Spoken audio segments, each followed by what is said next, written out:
மனம் இருந்தால் பறவை கூட்டில் மான்கள் வாழலாம், வழி இருந்தால் கடுகுக்குள்ளே மலையை காணலாம், துணிந்து விட்டால் தலையில் எந்த சுமையும் தாங்கலாம். இந்த பாட்டை ரசிக்காதவங்க யாருமே இருக்க முடியாது.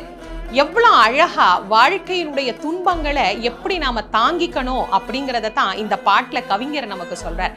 படமே சுமை தாங்கி அப்புறம் துன்பத்தை தாங்கறதுக்கு கேட்கவா வேணும்? யாருக்கு தாங்க துன்பம் இல்ல? எல்லாருக்கும் கஷ்டம் இருக்கு, எல்லாருக்கும் துன்பம் இருக்கு. துன்பம் வந்துடுச்சே அப்படின்னு தோண்டிடாதீங்க. மனம் இருந்ததுன்னா எப்பேற்பட்ட சுமையும் நம்மளால தாங்கிக்க முடியும் அப்படிங்கிறத அழகா சொன்னவர் நிறைவா சொல்றார் பாருங்க. குணம் குணம் அது கோயில் ஆகலாம்.